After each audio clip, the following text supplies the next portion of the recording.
customers that work with me, they come back because they were happy with what they got. Their customer were happy and they want to continue. The ability to do that changed over time. I'm guessing technology has transformed all of that. If you show collections and customer doesn't like what you put together, it's okay. Nothing is personal. Welcome to the Main Street Matters podcast. I'm your host, Terresa Zimmerman. Welcome to Main Street Matters. We're here with Jin Frati of Marchesi Jin Frati, designer of silk accessories from Como, Italy, for upscale menswear stores around the world. Jin is an expert in many things, perhaps silk and neckwear being foremost. Thank you for joining us, Jin. So, Jin, can we start with you telling us a little bit about your business, Marchesi Jin Frati? Yes, thank you for having me on board. This is great, very excited. My business has been going on for many years. I created collections of neckwear and designs, exclusively prints, and I have it produced it all in Como, where I grew up, by one mill that is also in charge of making the actual tie by hand and pocket squares and whatever you, and then ship it all directly to the affluent stores in North America, as well as some customers in Europe and in Belgium and France and whatever you. This is a business that I've been doing for over 20 years, I would say, at this point, and I'm having fun doing it. Wow. So tell us a little bit about the collection right now. Well, I design the collections every 2 times a season, the spring collection and the fall collections. I do a lot of research, and I feed all these ideas and research that I have to the mill in Italy, and they come up with their own version and their interpretation of my concepts. And then I receive them in CAD format, and then we, from there, make a whole bunch of changes. And from that situations, we then go print a bunch of strike-offs. And looking at all the strike-offs, it's like the best time of my life. I'm enjoying making all the changes and the colors and the this and the that and the sizes of the actual design. That's what's fun. And from there, then the collection is presented and to the various salesmen. And I basically can say I'm usually a year ahead. I work spring 25 already, and I'm just started working design for for fall 25 at this point. You're really picking our colors for the next couple of years then. It's all you. That's correct. Forget New York Fashion Week or PT, it's No, you guys. I do a lot of research, and there are sources that I can get to it. And a lot of it has to do with what's going on in the market today and what will happen in the next year or so. And trying to forecast all that, it's not so simple, but it does take a lot of research. Well, so if we back up a little bit, you said you do a lot of research and then you come up with your concepts and you get them to the manufacturer and they translate them. So how much do they get right? Or, is that like a direct translation? Are you surprised with what they come back with? Do you know each other so well that they just get what you're saying? How does that work? Yeah, I have to say that actually it's working very well. I know the owners for a lifetime of this company, and they're the ones that are in fact in interactivity with me. And I would say 90% of the time, whatever they come back with is exactly what I was looking for. 90%? Yeah. Wow. It's amazing. But we're speaking Italian all the time, so that's what makes the huge difference. I'm a good translator of what the American market wants. So I guess that goes to your research and reading the trends. But so what's included in your research? How can you be so good at this? How can you be so far ahead? How can I be so far ahead? It's I've been doing it so long that it's like you come up with a thought, and you're saying to yourself, okay, for example, for the next collections that I will be presenting in August, I did the whole research on small design that are on for the spring of 25 that are on dark color, but a lot of the design has small white dots. And the whole concept of flower design or geometric design and all that, all the graphic, it's all with little tiny white dots on dark colors. And that's something that I look around at one point and I sort of saw some, for example, some modern Indian saris, clothing, ladies wear designs, and done in similar manner. And I took the inspiration from that and made a lot of other concepts that are applicable to that idea. And that's what I did for Spring 25, for example. That's one of the programs.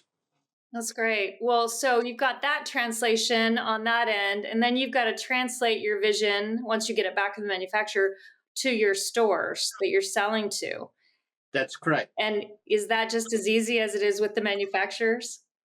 Well, it is and it isn't. I mean, there is a big variety of customers that I deal with.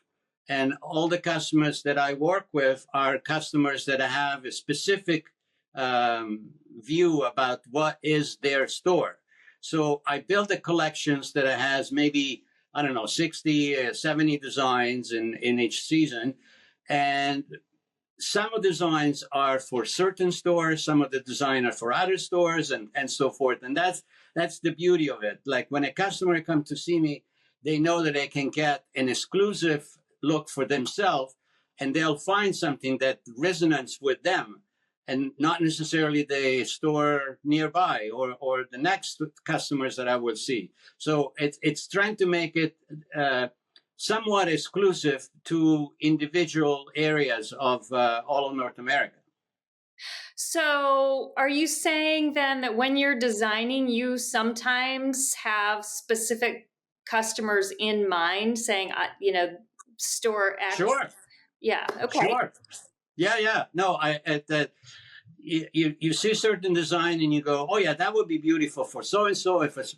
I have to say there has been an ongoing relationship with the customers that I've been working with for a number of years, and I somewhat have an understanding of, what is it that they're looking for, what changes they want to see from season to season, and some of the customers are ready for showing something different. Some of the customers I work with, they like to see a little more of the same in different colors because of their own customers are more conservative, for example, or more set in their ways, so to speak. And so you have to have a little bit of difference. And you always have to have in a collection something that the customer would say, oh, you're crazy.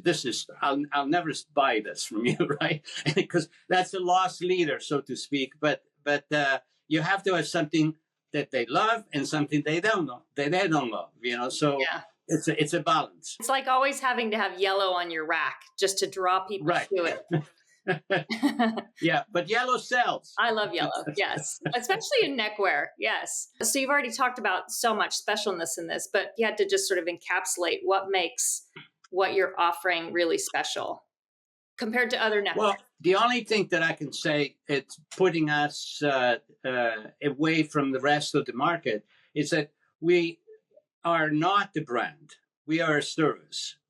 And what I do is I create a neckwear collections that can be offered to the customers, and they can can print their own logo on the tie.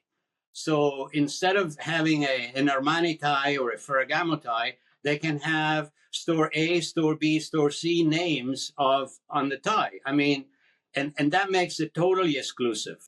Through the years, I've sort of learned that to be able to provide this service in such small amount of orders and small little quantities and provide it delivery and all of that, nobody else does it. We're basically the only people that have this ability.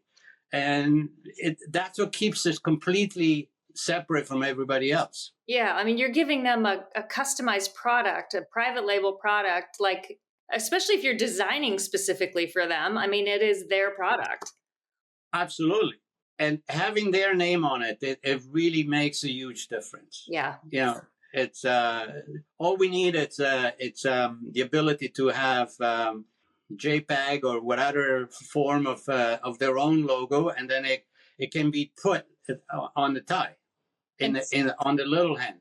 Yeah. And I've seen your ties. This is not like sticking a tag on this after the fact. You're printing on the tie. It's printed on it. Yes. I hate to ask this because you kind of answered this everywhere, but why should they bring you in? Why should they bring in your ties? Why not bring in the Armani tie? I mean, maybe they do, but why bring yours in? There is a trend now going on in the affluent menswear stores in the world. I would say more North America, yes, but definitely in the world, where a lot of their I would say success, a lot of their economical success is due to all the make-to-measure approach, whether it be make-to-measure clothing or sportswear, or whether it be a make-to-measure shirting or whatever you. So the brand name, it's becoming less and less important in the better men's store in the world. What's important to them is to be able to promote their own brand and their own make-to-measure ability to have a customer coming in and select fabrics and select the shirting and then come back a few weeks later and have a fitting done for them. And all of a sudden they have a customer that is very happy, that has received a beautiful suits with the shirts and all that. And what better completions of some project like that to have a tie made with the name of the store on it. So why? That's the answer. Well, yeah, and your prints are very special. We've talked in the past about the catalogs too of prints that you have kind of access to. Does that play into it, into your research and being able to draw inspiration? Well, I have a tremendous archive, I have to say. It's especially with the combinations of the archives that I have for all these years and the archives in Italy.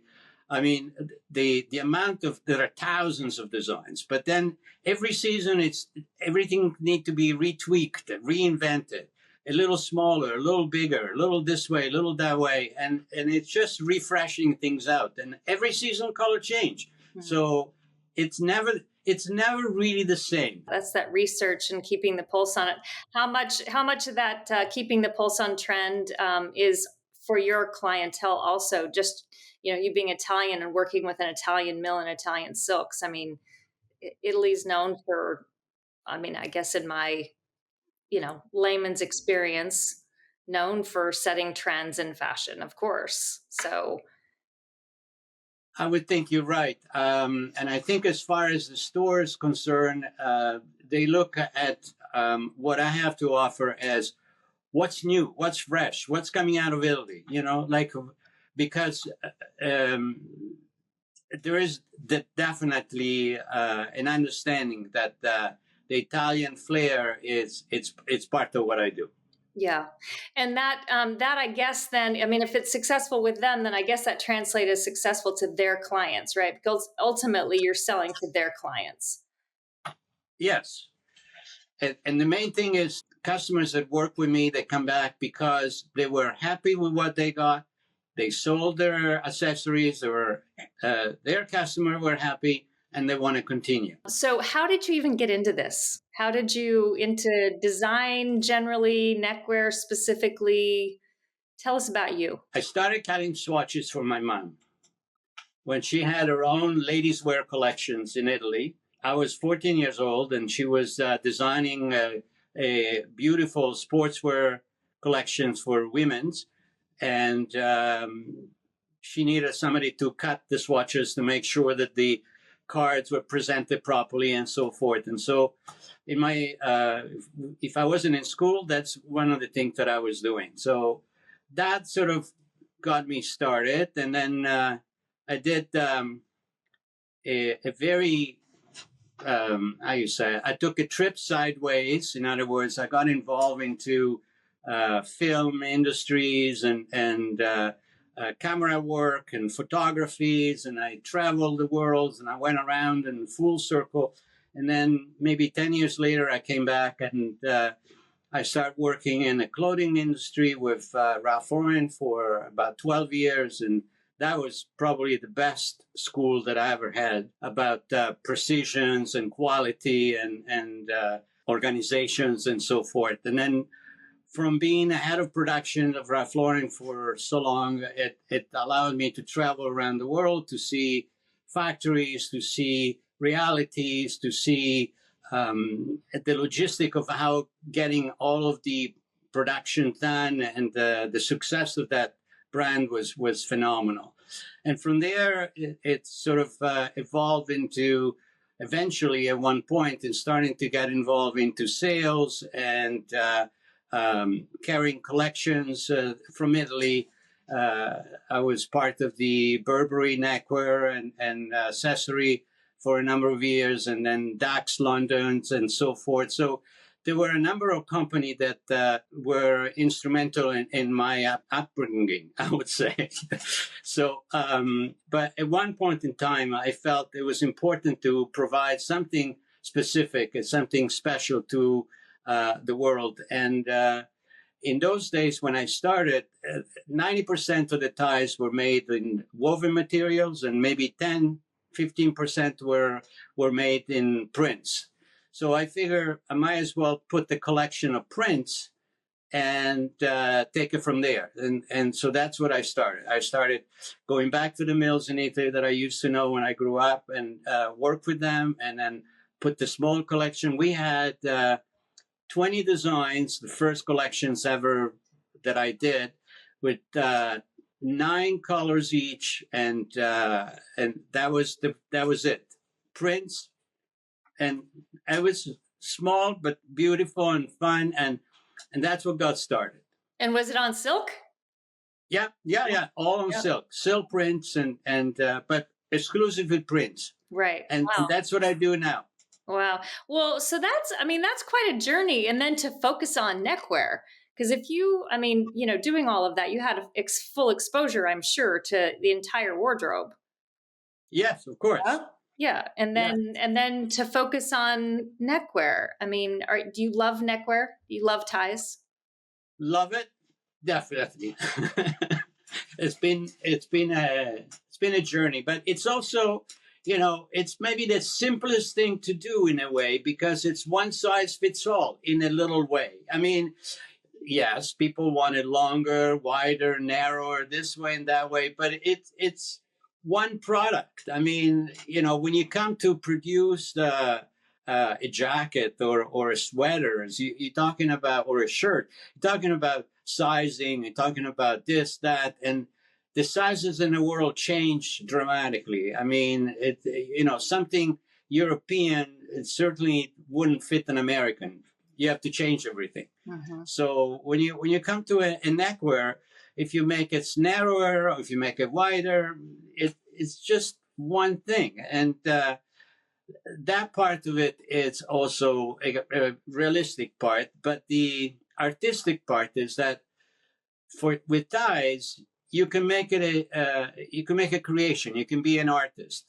You can make a piece of art that is totally complementing and making the person who's wearing it an exclusive person. Uh-huh. It's an old saying that the tie makes the man. In other words, it's sort of, and that's what makes it exciting. That's what's fun for me to get into it. Yeah. Nice. Well, so over that amount of time, I'm guessing decades, talk to us a little bit about the technology of printing, right? You said you had 9 prints in your first collection. To how many prints can you do now? And how has the ability to do that changed over time? I'm guessing technology has transformed all of that. It did. When we started thinking about putting a collection of neckwear together, in those days, there was just the beginning of what is called digital printing. So it was very hard to find somebody that could print in a digital format, and everything was still printed on screen printing on the tables, and you needed at least 40 meters of a design on a certain color, which meant 40 meter times 4, it's like 160 tie in one color. Or whatever so then the Italian in Como were able to print with small tables, shorter run, to make it available to people, but it was still couldn't get anything less than 24 or 36 of a color, right? When digital print started, you could get two ties made in one color. So it went from huge minimum difficulty, you had to buy up front and then sell your stock, to, oh, I can make your order one at a time. And that's what we've been doing ever since. I mean, I can take the customer order, get the logo printed on it, and have just as small as 24 units, two of each color, for an order of a customer. And that's unheard of. I mean, amazing. It was unheard of then, and now it's reality, but it's technology that allows that. Yeah. Well, and then your designing of them. I mean, how has that changed? Were you hand drawing previously? Maybe you're still hand drawing. No, I'm not hand drawing much. I'm not. I have to say that's not my strength. But my concept, it's more when it comes to designing. It's let's say there is a picture of a ceiling of a church that has some big, huge medallion painted in and what have you. And I take that as a concept inspirations. And then I look at the archive and see there is a little tiny geometric little design. And so I said, okay, how about combining this into the same pattern? We change the sizes of both and we put it all together and we make a new design. And that's what technology can do for you. That's what digital printing can certainly do it. Love that. How can stores contact you? Well, by emails or by phone, or they can see whatever I post on Instagram. Oh. And that's something that I've enjoyed doing it. Just making sure that what's out there, it's what I like to see. And so they can send any information or any requests to JinFrati@yahoo.com, or they can call me on my cell at 514-436-8046. Okay. And your Instagram address? The Instagram is Marchesi Jin Frati. Excellent. All right. So go ahead. So just to say, you were asking me about history, but, just Marchesi is a noble title, which to some extent it's not here, not there, but it is part of my family history. I mean, the little crest that we have on the little tip of the tie, it's the crest that was from my mother's ring. Oh, that's beautiful. So it's part of the family. That's beautiful. An extra special touch. Yeah. We're no longer Marquis, obviously, because of all the changes with the Italian tax system generations ago. But yeah, I think the last Marquis was probably my grandmother. I don't know. I think having a little bit of your mom on every single tie that you make out there into the world makes her quite special. Yeah. Well, she was a creative lady. Yeah, that's awesome. So bonus question. 2, actually. Okay. So what would you want to be known for with your customers? Like if I went and talked to one of your customers, what would you want them to say about you? The provider of a exclusive service that puts a name on their own product. If that's the case, then I would have achieved my goal. Nice. Well, I think they're also going to say you're an awful lot of fun. Thank you.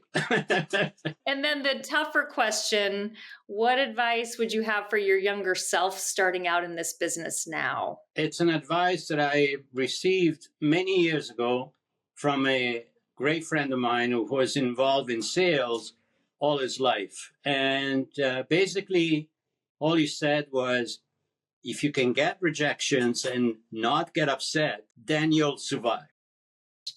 So did he give you any advice how to not get upset?